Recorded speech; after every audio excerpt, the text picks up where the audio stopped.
Yoshim 20da. Ismim Anvar. Fizkultura universitetida 2-kursda o'qiyman. Onam va singlim bilan shaharning eski, lekin mustahkam 4 qavatli uylarning 3-qavatida yashaymiz. Dadam esa Rossiyada ishlaydi. Uyda bir marta qo'ng'iroq qiladi xolos. Hayotim oddiy o'tayotgandi. Ammo bir kun o'qishdan charchab qaytayotganimda yuqori qavatda yashovchi kenayim meni to'xtatdi. Divanni surishga yordam bera olasizmi, Anvarjon, dedi u. Rad eta olmadim. Uning ovozida muloyimlik, nigohida esa ishonch bor edi. Egnimni alishtirib, yengil sportivka kiyib chiqdim. Uylariga kirganimda u ham kiyim alishtirgan edi. Keng, yoqali sholk xalat ichida edi. U xonani tozalayotgan edi. Men esa divanni aylantirib surdim. Divan ustida nimadir chiqib ketdi. U shoshib terib oldi. Men esa hech narsa ko'rmagandek harakat qildim. Ammo xonada nimadir o'zgarib ketgandek tuyuldi. Suhbatimiz qisqa bo'lsa-da, har bir so'z, har bir nigoh bizni asta-sekin yaqinlashtirib borardi.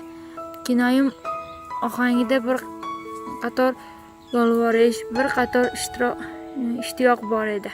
Oradan bir necha kun o'tdi. U meni yana bir necha bahona qilib chaqirdi.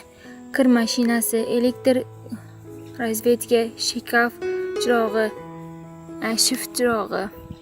Men ham qarshi bo'lmadim. O'zimga tan olib bo'lmasdim-u, lekin u ayolga tortinayotgan edim. Bir kuni mehmonxonada u xalatni ustini to'g'rilamay qoldi. Nigohlarimiz to'qnashdi. Gaplarimiz endi nozik yo'lga burildi.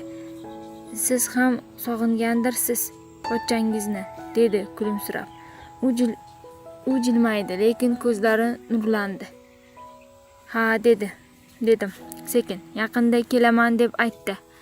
Shu voqeadan keyin oramizda ochiqchasiga aytilmasa-da, yaqinlik, ishtiyoq va his-tuyg'ularning sukutdagi tili paydo bo'ldi.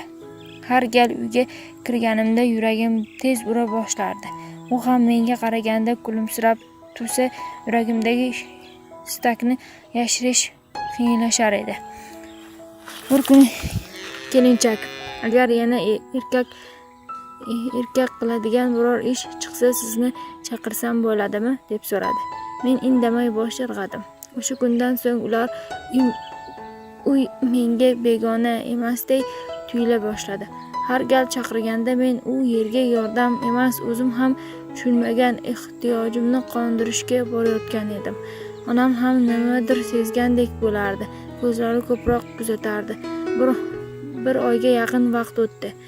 Ta'tilga qaytdi. Men kelmadim. Uning chaqiruvi to'xtadi, lekin ichimda bir bo'shliq bor edi. Bir necha hafta o'tgach u meni yana chaqirdi. Oxirgi marta sukunat ichida qarab turdi. Shunday dedi: "Rahmat sizga. 2 yildan beri umid qilardim. Endi niyatimga yetdim." Men hech narsa demadim. Yuragimda qalin jimlik bilan uyga chiqdim. Uydan chiqqanimda yuragim g'alati tarzda siqildi.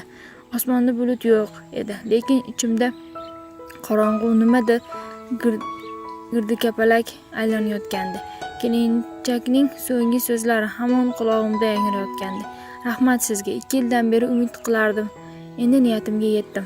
Boshida bu gapni hazil deb o'yladim. Balki shunchaki ayyorona minnatdorchilik yoki mening bolalarcha xayolimni titratadigan bir ohangdir, dedi. Lekin oradan kunlar o'tdi. U yana chaqirmadi.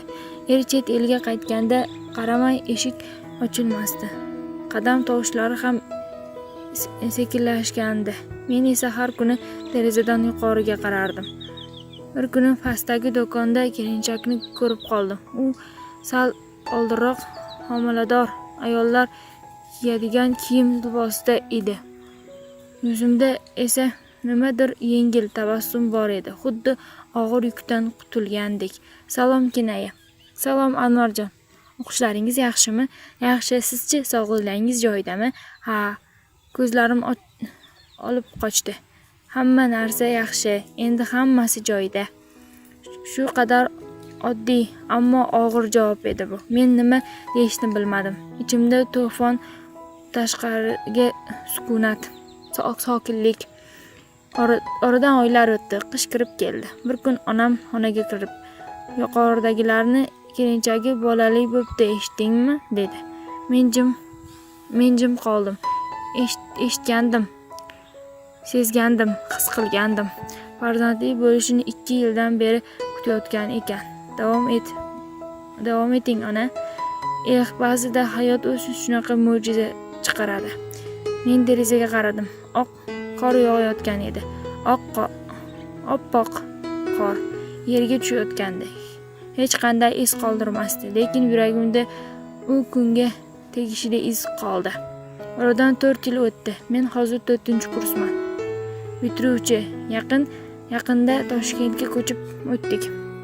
Onam o'qishim yaqin bo'lsin deb kvartira ijaraga oldilar. Eski uy, eski derazalar, eski tanish qavatlar, bular ortda qolgandek edi. Ammo kechasi tushimga o'sha ayolni tez ko'rardim. Ba'zida u yig'lardi, ba'zida bolani quchoqlab o'tirardi, ba'zida esa jim menga qarab turgan bo'lardi. Bir kuni singlim telefon qilib qoldi. Aka, bizning eski uyimizga qayta ko'chmoqchimiz. Dadasi shunaqa qaror qildi. Yangi odamlar kirgan, lekin yuqoridagilar hanuz shu yerda. O'sha kecha ko'zim yumilmadi. 3 hafta o'tgach biz eski uyimizga borib, eski oshnalar bilan ko'rishdik. Hamma o'zgaribdi, faqat o'sha eshik hanuz joyida. To'xtab qoldim. Bu eshik sizlarga to'la tarixiy pushaymonmi, ehtirosmi? Go'dak hayolim ko'milib yotgan eshik edi. To'satdan eshik ochildi, u chiqdi. Ammo u bir o'zi emas edi. Yonida 2-3 yashar bir bola. Oppoq jingalak sochli, qora ko'zlar bola edi. Bolani ko'rganimda yuragim tez urdi. U menga tikildi. Men ham ayol ko'zlariga qarab ko'nglimni anglab turgandek jilmaydi. Anvar, salom. Men bosh irg'adim. Salom, bu bolangizmi? U sekin bosh irg'adi. Men ismi nima deb so'radi. U Yusufjon, yoshligida kuchli yurishingni yaxshi ko'rardim, dedi. Men esa ichimda nimadir sezardim. U bolaga qaradim. Bola menga qaradi, jilmaydi. Ehtimol bu tasodifdir, ehtimol yo'q. Bu hech kim bilmaydi. Faqat biz ikkimiz va u ayol.